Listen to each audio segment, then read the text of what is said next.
¿Qué tal? Muy bienvenidos. Estamos haciendo junto a ustedes una nueva edición de La Otra TV. Esta propuesta singular que tenemos la posibilidad de presentarles durante 60 minutos, mostrándoles una manera distinta de hacer televisión e invitándolos a todos ustedes a quedarse junto a nosotros para compartir hoy un programa realmente especial. Nuestra primera parte del programa tiene que ver con la música. Programas musicales indudablemente hay muchos, si recordamos en la historia desde el famoso Si lo sabe cante de Roberto Galán hasta los más actuales que tenemos la posibilidad de ver en las distintas pantallas de los principales canales del país, se han sabido conocer talentos, grandes referentes que han cobrado protagonismo dentro de la música nacional, del rock, de las distintas formas de poder expresarse a través de la música. Y hoy precisamente nuestro invitado tiene una parte de su vida relacionada a un programa musical. Se conoció o lo conocimos masivamente en Operación Triunfo en el año 2005 y desde allí la posibilidad de saber públicamente de él. Hoy vamos a conocer acerca de él antes de Operación Triunfo, después de Operación Triunfo, nos meteremos en su vida, conoceremos sus opiniones y también lo escucharemos cantar. Está con nosotros Ariel Coronel. Ariel, muy bienvenido. ¿Qué tal? Muy buenas tardes, buenos días, no sé qué será. Es un placer, una bendición estar en este lugar, así que estamos muy contentos por esta oportunidad. Bueno, santafesino el hombre. Santafesino, de Coronel Bogado, me decías antes de arrancar el programa. Pueblito chiquitito, ahí estamos. Y ya desde hace una buena cantidad de años viviendo en Buenos Aires. Sí, hace ya unos 13, 14 años que estamos viviendo en la localidad de Tigre, en zona norte. Estamos ahí ya hace varios años. ¿Y qué te viniste a Buenos Aires? ¿Por cuestiones profesionales? ¿Por cosas vinculadas a la música? Sí.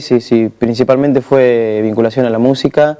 Tenía unos eventos que realizar aquí y después, bueno, ya con el paso del tiempo me fui quedando y me fui asentando ya en Buenos Aires. Y hoy ya sos un habitante de la gran ciudad, Hoy ya, ¿no? Soy un ciudadano bonaerense.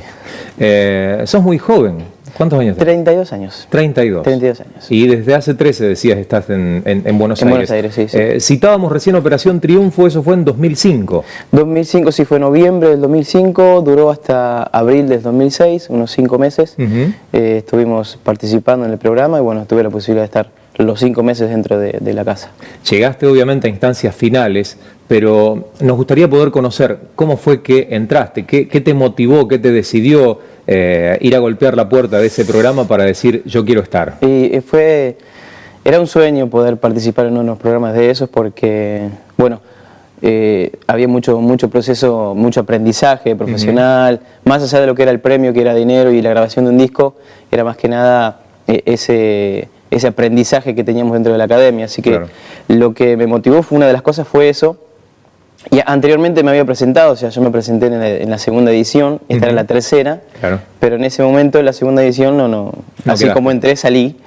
Y ¿Hay como un casting previo, una selección? Sí. Hay un casting previo, bueno, que dura varias horas. Yo recuerdo que había ido a las 9 de la mañana y salí a las 10 de la noche pasando por cada etapa del casting, que es contarle a la gente, y digo también para uno que no tiene la más mínima idea de en qué consiste un casting musical. ¿Qué te hacen?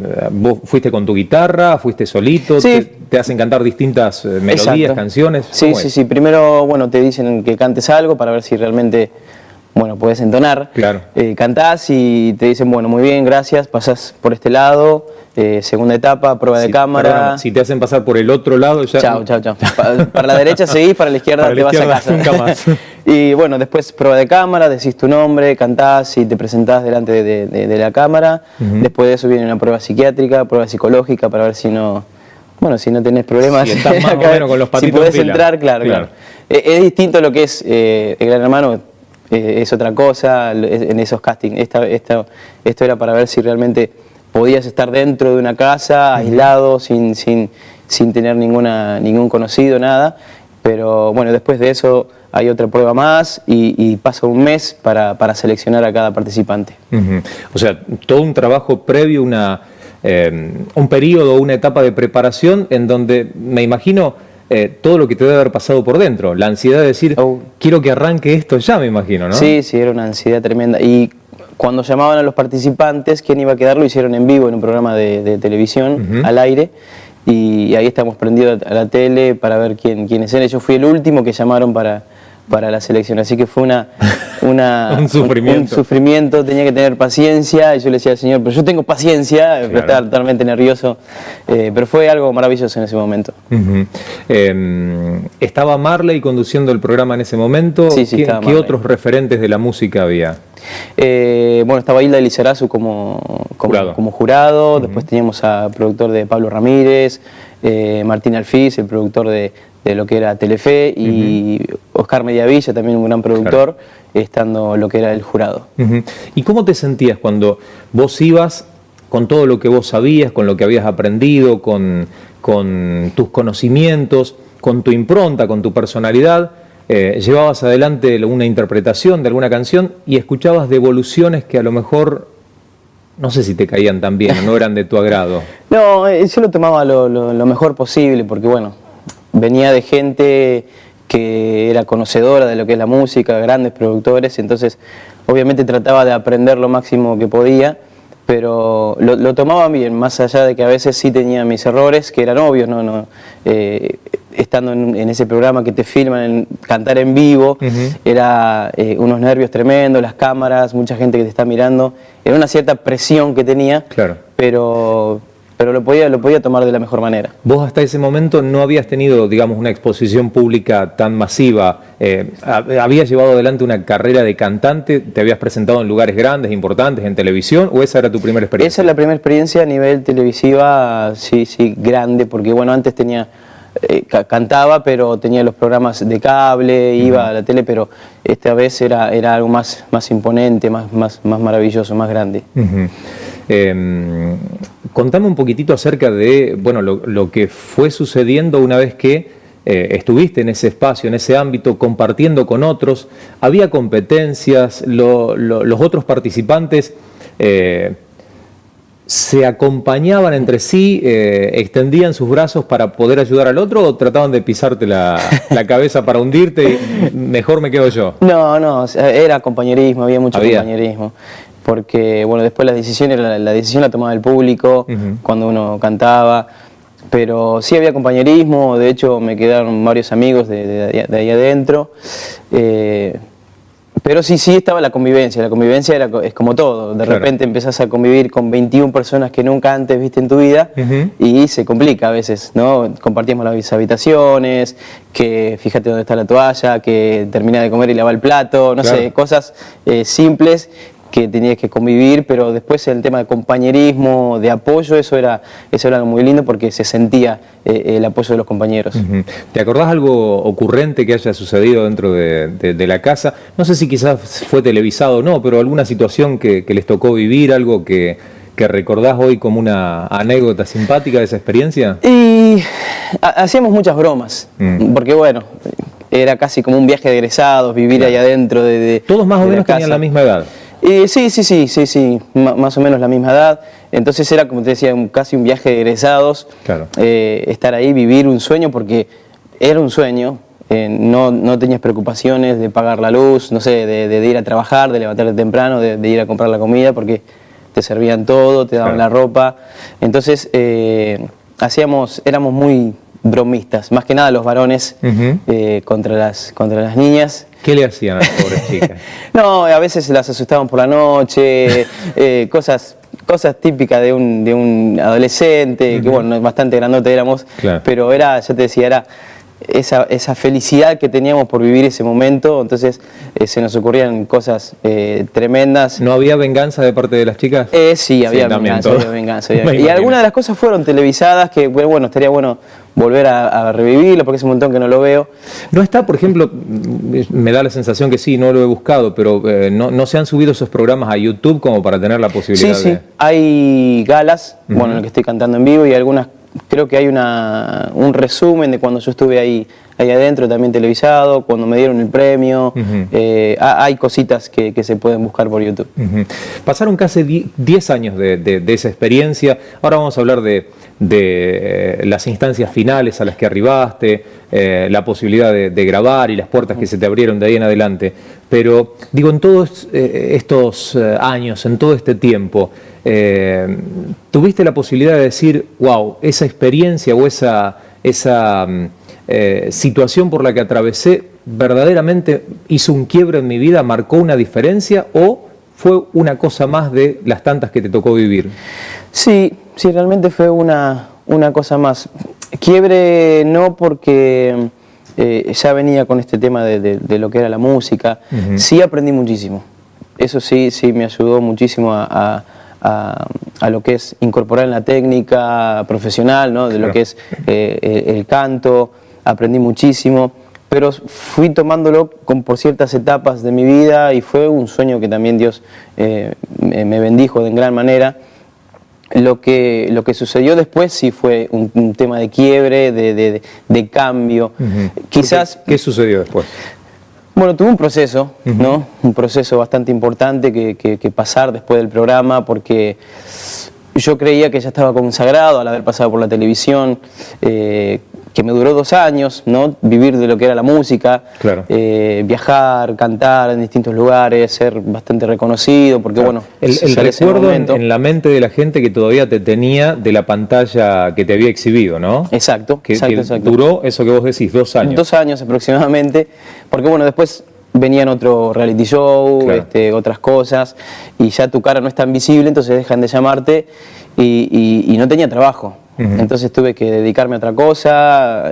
Por ejemplo, fui motoquero, repartidor de pizza. Mira, ibas cantando mientras ibas repartiendo. Sí, bueno, lo tomaba como algo que me pasaba en el momento. Llegó un momento donde le empecé a preguntar a Dios por qué me estaba pasando esa cosa. Claro. Pero no es por desmerecer ningún trabajo, solamente era lo que me estaba tocando en ese momento. Sí.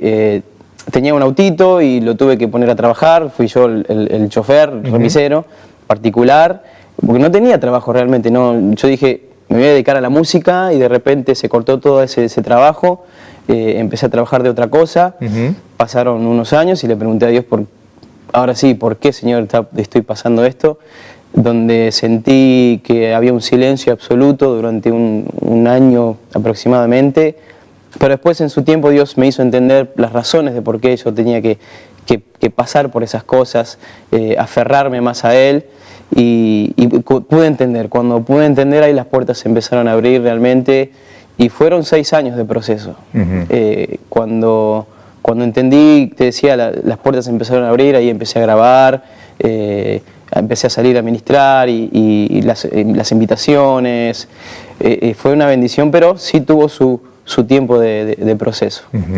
Una parte fue la exposición pública, tu participación en el programa de televisión, lo que la gente veía, lo que tenías la posibilidad de cantar, y otro fue el tiempo en el que Dios trató con vos hasta llevarte a, quizás, el propósito que Dios tenía o tiene para tu vida, ¿no? Exacto. Yo recuerdo que fue algo maravilloso, fue algo lindo, porque entendí, aprendí que necesitaba muchas cosas primero, antes de salir a mostrar esto que Dios me había dado, aprender, porque sabemos que bueno, el mundo espiritual no es una broma, sino que es algo muy serio, y uno tiene que estar firme y en comunión con Dios para poder ministrar.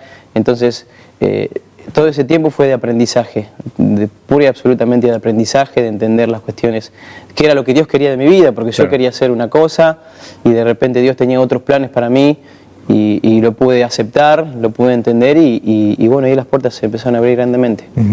Le voy a mostrar a la gente, nos trajiste tus discos para poder mostrarlo. Mientras tanto te voy a pedir que esa compañera que tenés ahí al lado la vayas empezando a acariciar y nos acompañes con algún tema.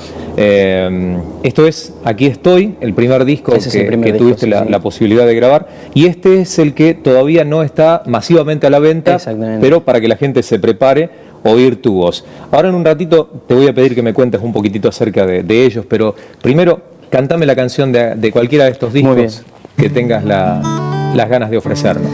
Hacemos del primer disco una canción que que la escuché por primera vez cuando yo entré a la iglesia y me bendijo muchísimo, que le pertenece a mi pastor, que es Carlos Linares, y esta canción se llama Bautízame.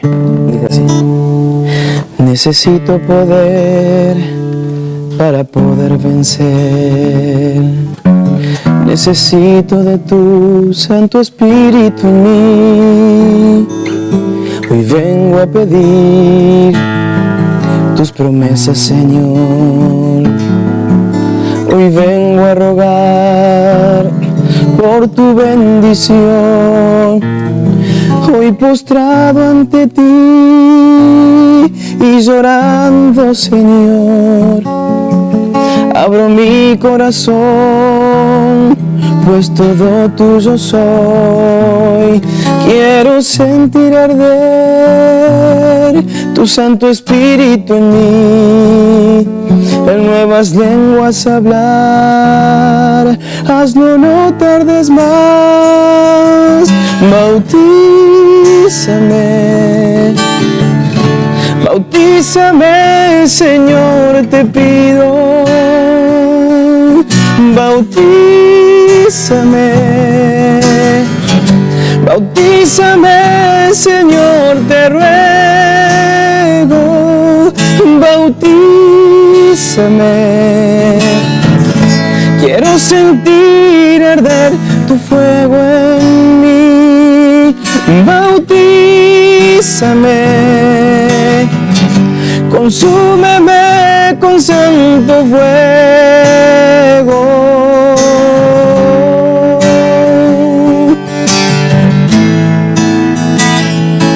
Siento en este lugar la paloma volar. Ven, reposa en mí, bienvenida serás. Hoy postrado ante ti y llorando, Señor, abro mi corazón, pues todo tuyo soy. Quiero sentir arder tu Santo Espíritu en mí, en nuevas lenguas hablar. Hazlo, no tardes más. Bautízame, bautízame, Señor, te pido. Bautízame, bautízame, Señor, te ruego. Bautízame, quiero sentir arder tu fuego en mí. Bautízame, consúmeme con santo fuego.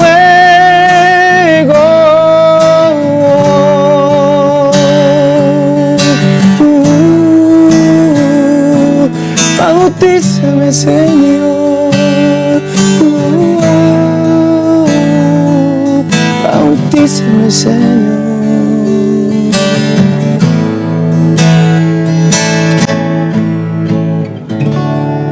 Muy bueno, ¿eh? Muy bueno, muy bueno. Ariel Coronel con su música acompañándonos en el programa, esta maravillosa voz e indudablemente la posibilidad que también la gente tiene de poder tenerte como parte de un evento o quizás invitándote a participar en alguna actividad. ¿Cómo se pueden contactar con vos? ¿Cómo te ubican? ¿Cómo te invitan? Sí, hoy, bueno, un día está en las redes sociales, a través de Facebook, ahí me buscan Ariel Coronel, está la fanpage también, que es Ariel Coronel, en el Twitter, en el Instagram, o si no, un mail que es arielalejandro.c@hotmail.com. Recibimos las invitaciones y bueno, vamos a los eventos o poder contar esta parte del testimonio y ministrar a los jóvenes a través de estas redes sociales me pueden ubicar. Qué bueno. ¿Tocas la guitarra desde cuándo, Ariel? Y empecé a los 13 años. A los 13 años a tocar la guitarra. Aprendí solito. ¿Solito? Sí. ¿No, en tu familia no había nadie? Sí. Mi padre es músico, pero bueno, en ese momento trabajaba mucho y no me podía enseñar, así que yo aprendí de un librito donde están las posiciones de las manos y demás, y ahí aprendí a tocar la guitarra. Después, años más tarde, sí me empecé a a perfeccionar un poco en lo que es la guitarra. Tengo entendido que hoy sos maestro de música, ¿le enseñás a los chiquitos? Sí, hoy estoy trabajando como docente en el colegio, así que tengo lo que es primer ciclo, todos los chiquitos cantando, aprendiendo música, es algo maravilloso compartir con eso. Bueno, aprendo de ellos también, hoy en día se aprende mucho de los chiquitos. ¿Y cómo les enseñás? Por ejemplo, ¿tenés chiquitos de qué grado? ¿De primero, segundo, tercer grado? Sí.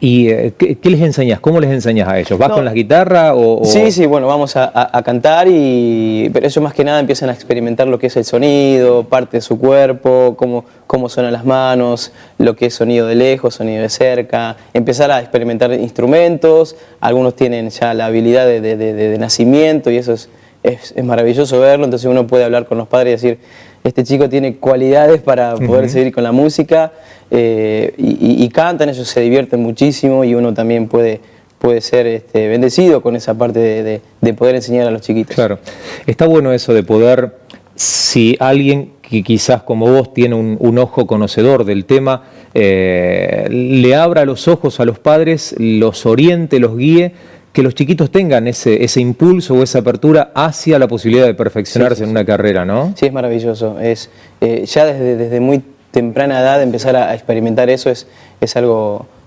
maravilloso, verlos con la música. Bueno, a uno que le gusta la música y decir, mira, dedícate a la música que vas a ir muy bien, es muy lindo poder hacérselo entender a los chicos. Te llevo de nuevo a Operación Triunfo. ¿Tuviste la posibilidad de grabar un disco? Finalizado el concurso. Finalizado el concurso, bueno, yo salí cuarto, el premio era para los primeros 3 y quedó ahí, no estuve un paso, pero pasando una semana se hizo una gala especial, precisamente porque la gente había mandado mails y había llamado por teléfono al canal diciendo por qué Ariel no había tenido su disco, por qué Ariel no hubiera ganado. En realidad, bueno... ¿Llamaban los parientes tuyos o llamaban la gente? No, llamó gente y en el momento Marley cuenta que es algo que no pasó nunca, que fue una bendición también para mi vida, fue algo maravilloso, que no había pasado nunca, que en toda la semana la gente había llamado pidiendo de que me graben un disco.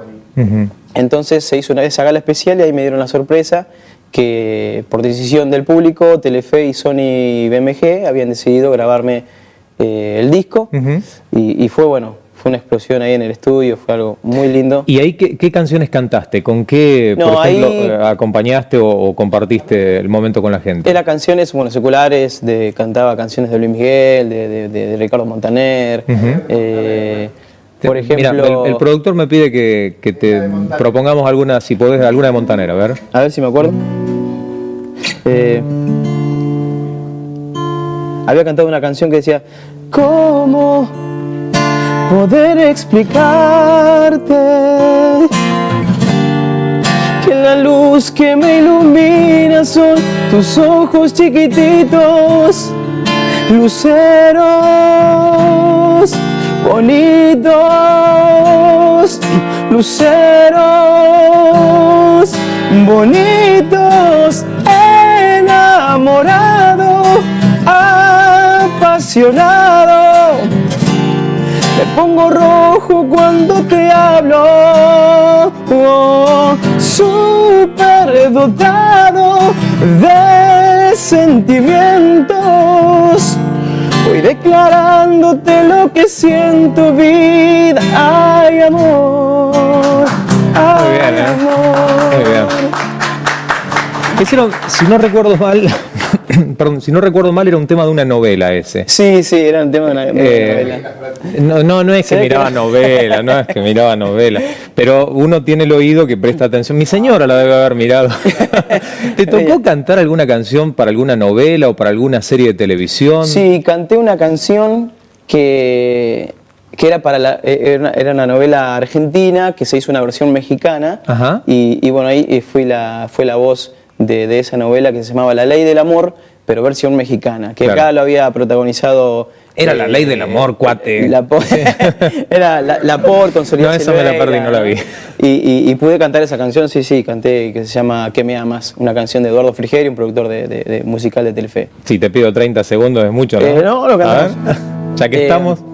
Dice, ¿qué me amas? amas, que me amas, una voz incontentable, invencible porque estaba junto a ti.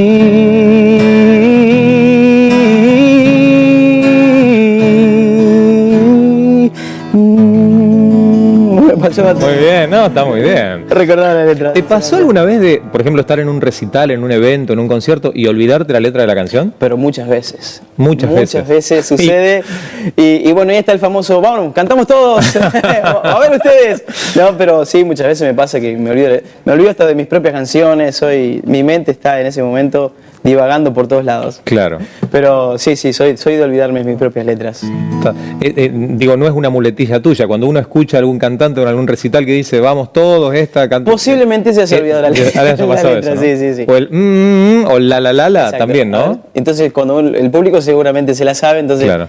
Cierto, ahí venía esa parte. Ahí entonces, venía. O sea, te termina ayudando la gente. Exactamente, te termina ayudando la gente. Ayuda a memorias, como por ejemplo se la vio en una época, ya en la parte final de su carrera, Mercedes Sosa, que se sentaba para poder cantar y delante de ella habría un cuaderno con una partitura y llevaba todo ese detalle. ¿Sirve como recurso para un músico o es, qué sé yo, me da como pudor ponerme la letra ahí delante? Sirve, pero bueno, mucha gente no lo pone por parte de estética, cómo queda en el escenario, pero bueno, esta gente que fue grande en lo que es el escenario, lo ponía, no le importaba nada, pero a veces sirve como recurso. Hoy en día creo que están los monitores abajo, entonces pasan la letra por ahí abajo y queda más. La tecnología más zafa. Estético. Sí, zafa, y la gente no se entera. No se entera, claro. ¿Tuviste la posibilidad de cantar con algún cantante o con algún referente de la música que haya tenido, por ejemplo, una trayectoria dilatada? Sí, canté. Bueno, al principio mis raíces son folclóricas. Yo grabé un disco folclórico, entonces en ese momento canté en 2 oportunidades con Abel Pintos, que hoy en día es un grande de la música, hoy está ahí arriba. Pero sí tuve la oportunidad de cantar 2 veces en unos eventos folclóricos y fue bueno, en ese momento fue algo muy lindo, ¿no? Tener esa ayuda de parte de él. Aparte es una gran persona. Y después, bueno, estuve con los Carabajal, con Peteco Carabajal, Graciela Carabajal, Roxana, bueno, en la familia Carabajal son muchísimos, así que estuve con ellos, Teresa Parodi también cantando, participando, ser telonero de Soledad Pastorutti en La Pampa. En ese momento fue algo muy, muy, muy lindo. Mencionaste discos que grabaste, estos 2 que tengo aquí estoy y Oír tu voz, son discos íntegramente cristianos, tienen canciones dedicadas a Dios. En total, ¿cuántos discos grabaste en tu vida? Esos 2. Este es el segundo que estamos presentando, así que ya tenemos 2. Pero digo, considerando también, recién me decías que grabaste uno folclórico, en total, entre seculares y cristianos. Sí, bueno, con Operación Triunfo grabamos 3 discos, ahí tenemos, bueno, cada uno tenía su canción. El primer disco fue disco de oro, lo que fue la República Argentina. Después, como folclore, grabé uno solo y dos cristianos, así que hay 6 discos dando vuelta, donde está participando Ariel Coronel. Claro.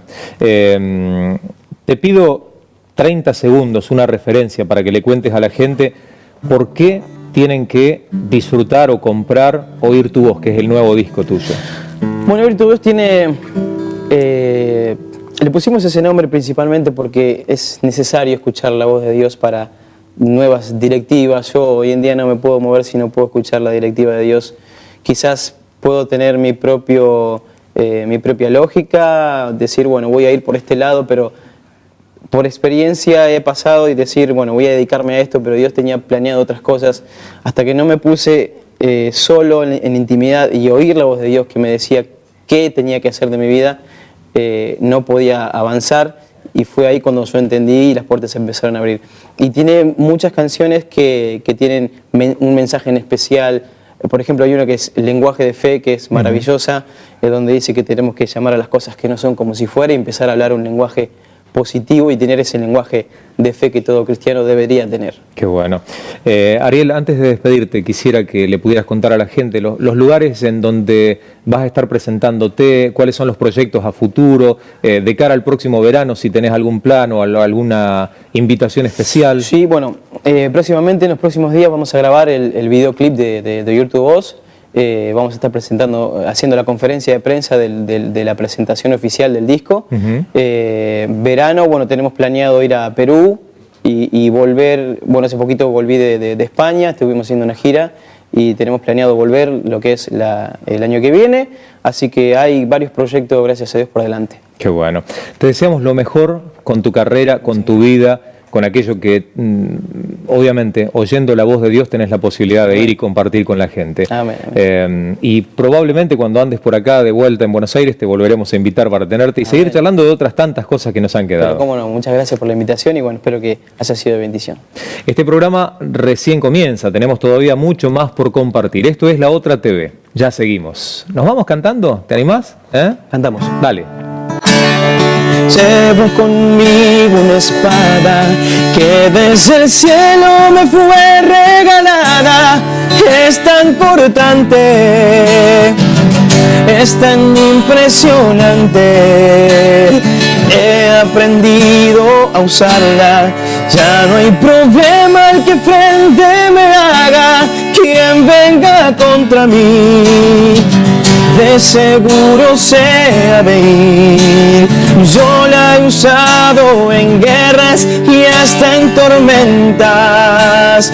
Ella me ha abierto un camino, me llena de fe. Y ahora canto victoria porque hablo un lenguaje de fe. Y ahora siento su gloria cada vez que declaro el poder. Los muros se caen y las puertas cerradas se abren. Porque he aprendido a hablar el lenguaje de fe. Y yo he aprendido a hablar el lenguaje de fe. Muy bueno. Felicitaciones.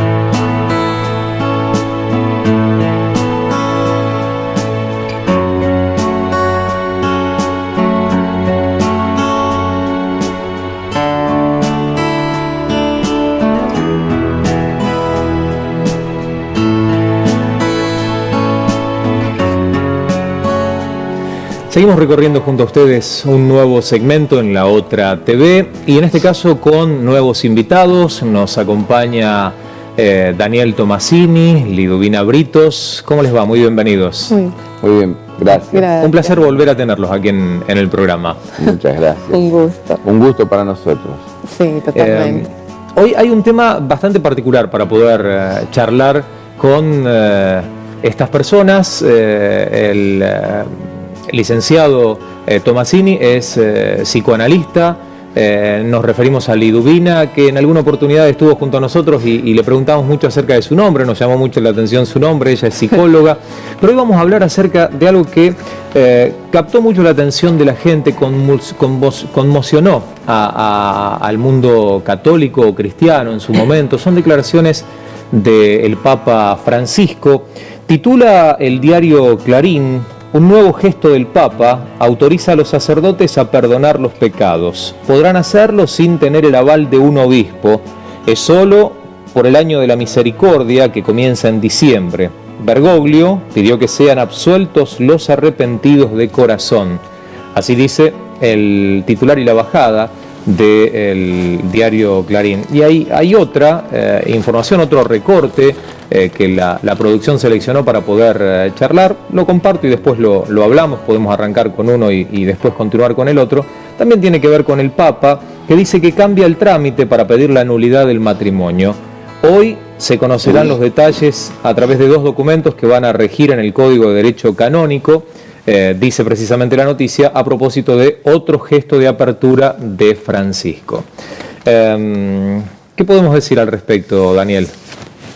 Podemos decir varias cosas. La primera de ellas es tratar de entender la estructura de la Iglesia Católica, ¿no es cierto? Y a diferenciarla, hacer un contrapunto con la estructura de las iglesias evangélicas.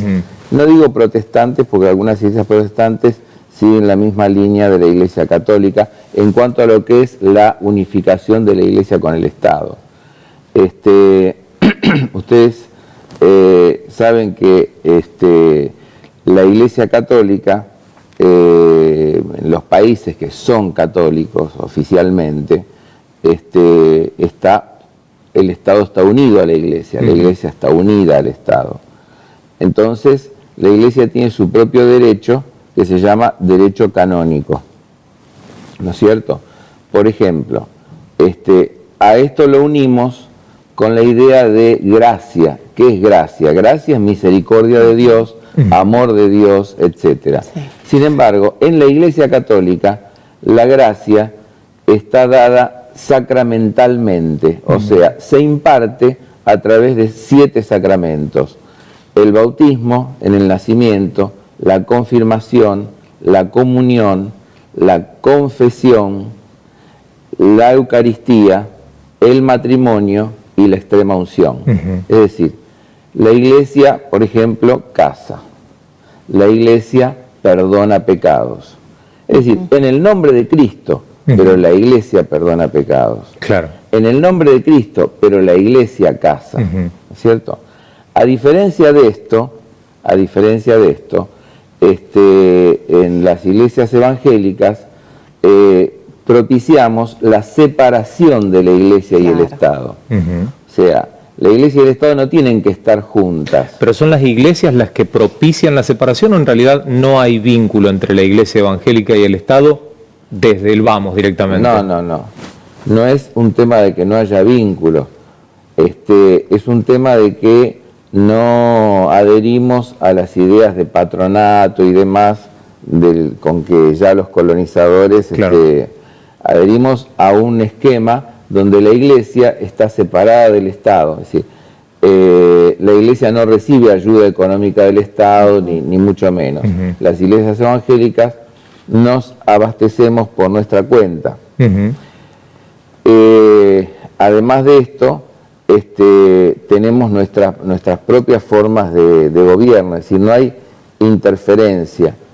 La separación de la Iglesia y el Estado tiene que ver con que la Iglesia mantiene una distancia que permite ser crítica hacia las cosas que hace el Estado, leyes del Estado y demás, ser crítica en su momento o apoyar aquellas buenas decisiones, aquellas buenas iniciativas. Pero la distancia permite tener una situación más equidistante y justa, ¿no es cierto? Entonces, desde el momento en que la Iglesia está separada del Estado, la Iglesia no casa. Las personas se casan en el registro civil. El registro civil fue iniciativa del primer pastor bautista que hubo en la República Argentina, un suizo francés llamado Pablo Besson. Antes no existía el registro civil. Claro. Es decir, cuando una persona atea o de otra religión. Claro. Que no sea católica. Exactamente, o de otra religión, no católica. Quería casarse, bueno, es decir, no se casaba. La Iglesia no la casaba. Estaba, digamos así, en la marginalidad. Ahora entonces, a partir de que hay registro civil, todo el mundo ateo, profesante de cualquier religión y demás, se casa. Ahora luego va a la Iglesia, por ejemplo, en el caso de las iglesias evangélicas y demás, a pedir la bendición de Dios en la presencia de los otros hermanos y demás. Claro. Por eso muchas veces cuando uno se casa dice, estoy casado con 2 libretas, la del civil y la que te otorga la Iglesia en el momento de dar esa bendición, ¿no? Exactamente. Quisiera preguntarle a Liduvina, porque parte de la noticia mencionando conceptos de Bergoglio, lo muestran al Papa pidiendo que sean absueltos los arrepentidos de corazón, aquellos que se arrepienten verdaderamente de haber cometido el Papa concretamente habla acerca de abortos, pero también habla acerca de pecados. ¿Cómo puede llegar una persona a vivir o a sentir en una sociedad que da la sensación que cada vez pierde desde el vamos conceptos y realidades que tienen que ver con límites que son cruzados o que son trasvasados, para sentir ese arrepentimiento, para darse cuenta, uy, pasé este límite, me equivoqué, tendría que arrepentirme para volver al lugar a donde en realidad tengo que estar para hacer las cosas bien? Y todos, realmente todo ser humano, necesitamos de segundas y terceras oportunidades. La verdad es que esta actitud del Papa es muy importante para estas personas específicamente, que han sido, como muchas otras, han sido muy discriminadas, ¿no?, a lo largo de la historia, por una situación X, en este caso, como dicen las noticias, el tema del aborto. No cualquiera hace un aborto, primeramente, y los motivos que rondan ese tema son diversos y muy polémicos. Pero, digamos, el arrepentimiento por parte de un ser humano siempre debería traer perdón, por lo menos desde lo que nosotros concebimos, desde lo que es.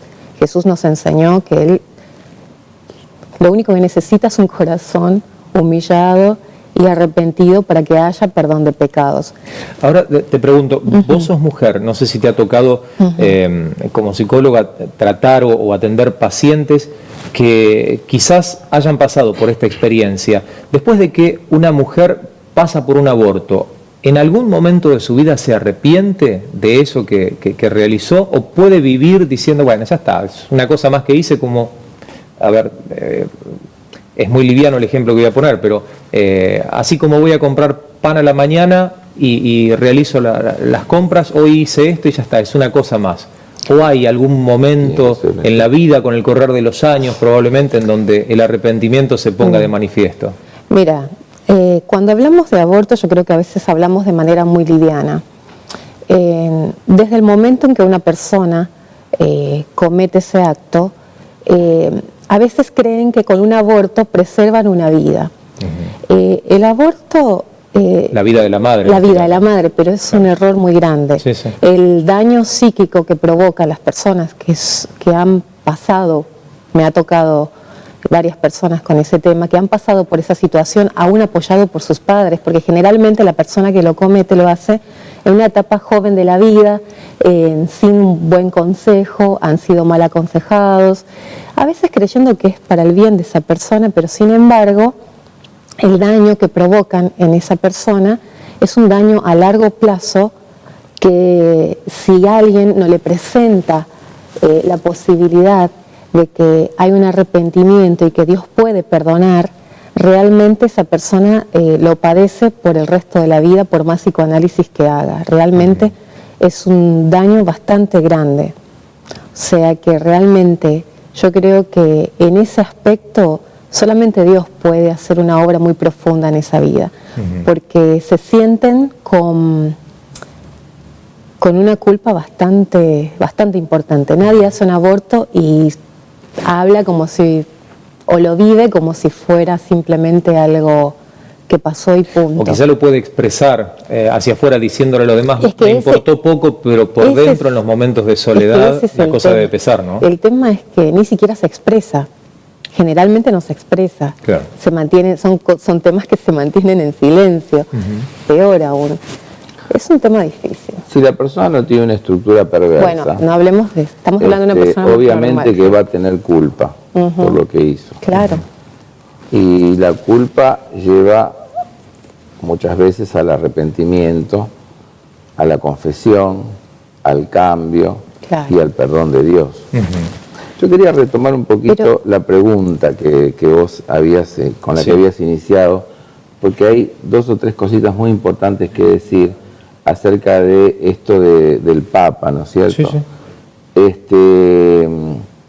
El tema de, porque había dos temas allí, un poco el tema del perdón de pecados. Están un poco ligados. ¿Se entiende por qué? el perdón de pecados. La Iglesia perdona pecados por esto de la gracia sacramental. Sí, la sí. confesión es un aspecto de la gracia sacramental. Nosotros decimos, el único sacramento, los evangélicos, de Dios en el mundo es el Espíritu Santo. Bueno, y obviamente que está bueno confesarnos los pecados los unos a los otros y ser perdonados, porque cuando un hermano perdona al otro, es como un signo del perdón de Dios, es como una señal del perdón de Dios. Pero había otro tema importante, que se me está yendo ahora de la cabeza, que tiene que ver con el tema del divorcio. Del divorcio. El divorcio. Sí, sí. Sí, el divorcio. Que pide que cambie el La trámite, nulidad. la nulidad Bueno, del matrimonio. ¿por qué nulidad y no divorcio? Porque, digamos, lo expresé antes, ¿no? El tema del derecho canónico. La Iglesia Católica, como los evangélicos en otro sentido, pensamos que la persona que se casa para toda la vida. ¿Sí? Lo que pasa es que en el caso del catolicismo se lo considera un sacramento. Lo otorga la Iglesia y lo debe anular la Iglesia. Claro. ¿Sí? Bueno, anteriormente, el trámite de nulidad era como escalar el Himalaya. Era muy difícil. Lo que hace Francisco acá es Acelerar. simplificar ese tema de la nulidad del matrimonio, ¿sí? Porque hay casos... Ahora pregunto, simplificando el trámite para que un matrimonio se anule, ¿no se le está dando la posibilidad a la gente de que diga, bueno, me caso total, si no resulta, la cosa se anula y punto? ¿O porque se la hago más difícil la gente no se va a separar o no se va a divorciar o a anular esa unión o ese vínculo? Porque se le hago más difícil... Claro, sí, sí. A ver, es un pensamiento bastante simplista que tengo, pero si en el momento en el que una persona se casa, para separarse tiene que hacer 850.000 cosas, dice, no, ¿para qué me voy a separar? Prefiero seguir así. Bueno, Separación. el tema tiene que ver con lo siguiente, o sea, desde lo pastoral, uno hace todo lo posible desde la Iglesia Católica, desde la Iglesia Evangélica, de todo lado, para que las personas no se separen, ¿sí? Porque la voluntad de Dios es que el matrimonio sea para toda la vida, claro, de restaurar el matrimonio. Ahora hay situaciones límites donde la separación puede ser un mal menor. Siempre es un mal, pero puede ser un mal menor. Claro. Sí, convengamos también que en la sociedad actual la separación en situaciones límites son la minoridad de los casos, ¿no? Da la sensación como que hoy en día el matrimonio tiene como una fecha de vencimiento. No es algo de lo que hablo con convencimiento ni que respaldo. Estoy convencido de que el matrimonio es para toda la vida. Entiendo que el plan y el propósito de Dios es ese, y uno trata de hacer lo necesario para llevar adelante el día a día en el matrimonio para que continúe y perdure en el tiempo. Pero es un pensamiento bastante común dentro de la sociedad actual. Sí. Hoy estoy junto con vos hasta que resulte, hasta ver dentro de un par de años a ver qué es lo que pasa, y después vemos. Y ya no hay una situación límite que justifica ese divorcio o esa nulidad. Ya sencillamente porque, no sé, te dejé de amar o empecé a amar a otra o a otro. Sí, lo que vos decís es muy cierto. Lo que vos decís es muy cierto. Déjamelo retomar un cachito al final, explico unas cositas previas y voy al punto ese enseguida. En el mundo evangélico, a diferencia del mundo católico, donde rige el derecho canónico, han habido varias posiciones con respecto al tema del divorcio. Por ejemplo, uno es decir, la Biblia enseña que el matrimonio es para toda la vida, por lo cual la persona no puede divorciarse, ¿sí? Y si se divorcia no se puede volver a casar. Primera posición. Claro. Segunda posición, están los que toman a la Biblia como un código civil, más o menos, lo cual no es, y dicen, no, sin embargo hay cláusulas de excepción. Y entonces se refieren a dos casos. El caso de infidelidad de uno de los cónyuges, entonces que dejaría al otro en libertad para volver a casarse. Y el segundo caso, es el caso que presenta 1 Corintios 7, que es el abandono. Si uno es abandonado, el otro no se puede volver a casar. Yo lamentablemente tuve la experiencia de mi tía, una mujer que el esposo la dejó, se fue con otra persona, una mujer joven con una hija, y que realmente ella, por ser fiel a esa palabra, tuvo un montón de propuestas de matrimonio y demás, pero consideraba que no podía volver a casarse. Hay una tercera posición, que es la posición de la misericordia, de la gracia. Quiero hablar un poquitito de esto. Yo incluso le iba a preguntar porque la noticia habla acerca del año de la misericordia que según Francisco arranca en diciembre. Le iba a pedir si me podía dar una explicación acerca de eso. Sí, eso tiene que ver con el jubileo. Ahora vamos.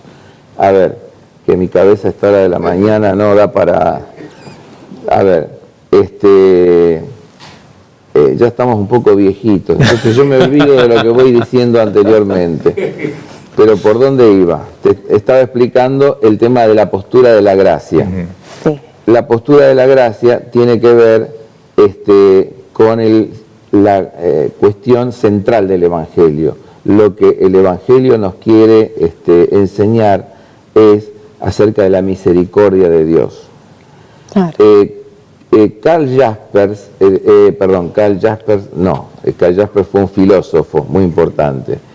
Que debe haber dicho cosas increíbles, pero que no vale citar en este momento. Walter Casper, un actual cardenal de Francisco, que es el teólogo del momento en la Iglesia Católica y su asesor, hace un gran énfasis en la misericordia. Yo en el seminario bautista evangélico hago leer mucho a Casper a los alumnos. Justamente este tema de la misericordia es muy importante. Yo quiero decir que es el mensaje central del Evangelio, el mensaje central. Porque uno puede decir, a ver, bueno, una persona se separa de otra porque la otra la abandonó, porque le es infiel. Pero en la Biblia, como no es un código civil, no contempla otras situaciones. Ejemplo, uno de los cónyuges es molido a palo todos los días a golpe por el otro. No hay reversión de la situación por más que se le intente. Entonces, a ver, ¿qué nos queda? En determinados momentos el divorcio es el mal menor. Entonces, a esa persona, evidentemente, uno da todos los pasos para sostener el matrimonio, pero en un momento determinado el mejor consejo será la separación. Sobre todo si está en riesgo la vida, ¿no? Y si Dios es un Dios de gracia, Dios también es, como dijo Lidu, un Dios que da nuevas oportunidades, ¿sí? Entonces, lo que yo quiero decir es esto. La Iglesia, más que coercionar, coercionar es obligar, ¿no es cierto? Debe enseñar, debe ayudar, debe prevenir para que el matrimonio sea para toda la vida, para que las personas estén sanas, para que las personas vivan una vida buena delante de Dios, ¿sí? El punto central es el amor, no tanto la coerción legal, sino el amor.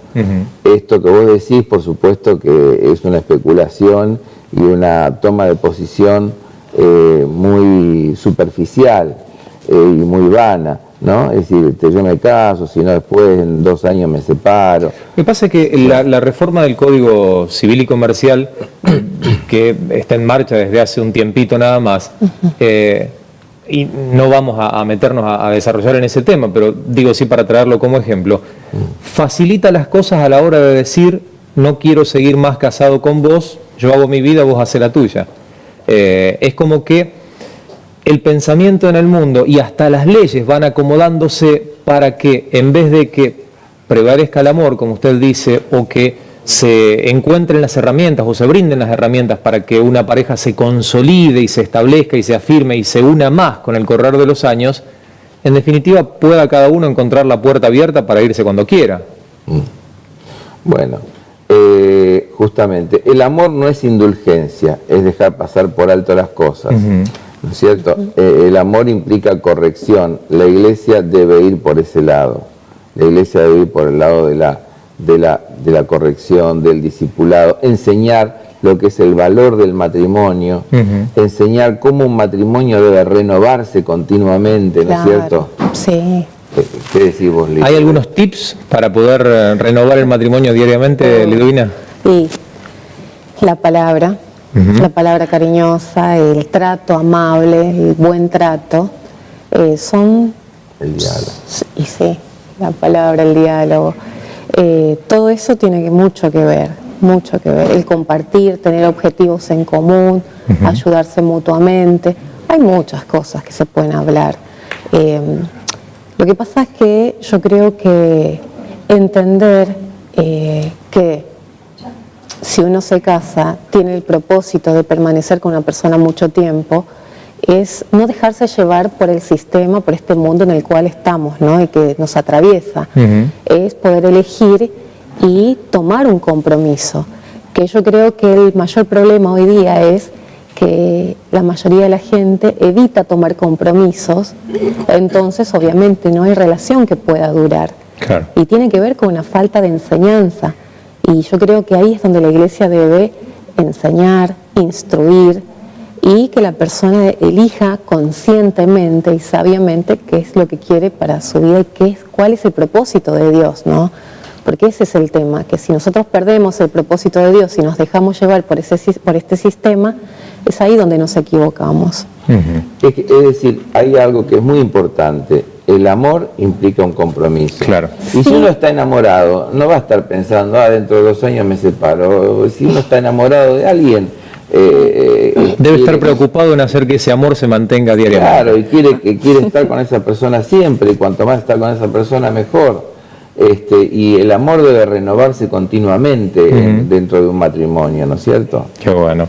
Estamos llegando al final del programa del día de hoy. Yo les agradezco mucho la visita, Daniel, Liduvina. Obviamente hay muchos temas de actualidad en los que nos interesa poder tener una mirada precisa como la que tienen ustedes y los vamos a volver a invitar para poder seguir charlando. Muchas gracias. Nosotros hoy hemos hecho un programa realmente especial, música en el comienzo, un tema candente y puntual en la parte final. Esto ha sido La Otra TV, una invitación particular que a lo largo de estos 60 minutos hemos compartido con ustedes. Muchas gracias, será hasta el próximo programa.